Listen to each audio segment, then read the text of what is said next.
Hello. I got this survey in the mail, in the email, and I thought, well, you should go through and critique it. So just to show you what's going on with this email, it was sent to me on my work email address. It tells me what the title is, what that's all about. It tells me who it's addressed to, and then tells us the purpose of the survey. Survey tells us, the introduction tells us a couple of things about the questions, why they're asking them, our expectations, experience, and level of support. And then there's a level of encouragement right here. Your participation is greatly appreciated. Okay, great. So all good. Gives us a very, very basic overview what we need. I like it. Then it says faculty and staff who complete the survey will be incentivized essentially out of a random drawing. It tells us how many that is. Also good when you're preparing a survey. And it says your participation is voluntary. Here comes the IRB stuff. No more than minimal risks involved with the survey. You may hesitate to answer certain questions due to discomfort. Totally fine. This is sort of saying, hey, be careful, this might be sensitive. It says you can also choose to not answer that question. You may have concerns about confidentiality, blah, blah, blah, blah, blah, confidential, protected to the extent allowable by law. That clause is very important. That clause is about extent allowable by law. Sometimes if we're asking questions, that information might not be protected in case a law enforcement officer or a judge deems that it's worthy of being pulled as part of a search warrant. It says results will be presented in aggregate form. In other words, we can't tie your response to a specific outcome. And it says you can refuse. Then it includes the link and and the location. Now, if it were me, I would put it at the end or the bottom, but for some reason they put that in the middle. The reason I would put it at the bottom is because you still have some additional information about who to contact and what they're going to do with that information. So it says that they're going to use that important information to the Chief's Advisory Board, looking for programs and training for the community members and officers so that they can improve police community relations. Blah, blah, blah, blah, blah. Survey is going to take about 15 minutes. Good deal. And we can contact this person if we want to verify its authenticity or if we have questions as a research participant.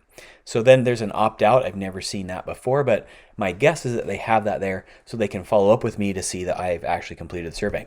So I'm going to just do this real quick.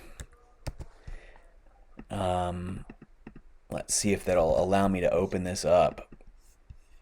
I'm going to open it up and drop it in a new link. All right, hopefully you can see this.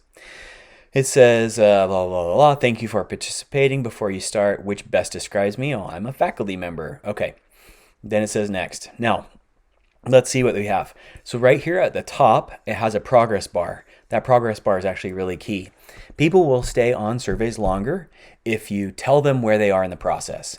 If you're going for 15 minutes, they want to know like how many pages left are there, and they just get tired. So that's a good indicator. Down along the bottom, we also saw in that previous page, tell me who you are, and then there's a next button. Most of the time they like to see progression. So rather than having all your questions on one single sheet, you have them over a couple different sheets. It gives you the feeling of moving. Like imagine you're in a line at Disneyland.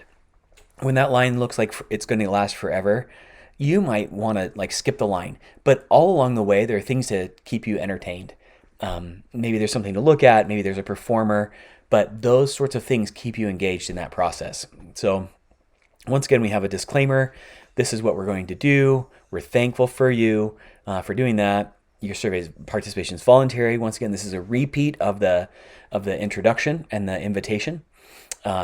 This is just IRB stuff. This is all the legal sort of things, and it'll tell you how long it's going to take, how long it is. Now, here's the way that you get through IRB approvals, informed consent approvals on an electronic survey. This button right here says, go on to the next page. I have carefully read, I've understood the terms, I consent, I'm at least 18, move on to the next thing. Now, when I click that, I agree to participate. If I were to say back, then I would say no. So here again, once again, honest opinions. We want to make sure that you're telling us the truth. The point of this slide right here is that there are very sensitive questions that some people don't want to answer. And they will not want to answer that question because it deals with a sensitive subject. In this case, community and police relations. So you might include something like this in a survey if you know that that it's going to be difficult for people to trust what that there's confidential information, or you're not going to be disclosing that.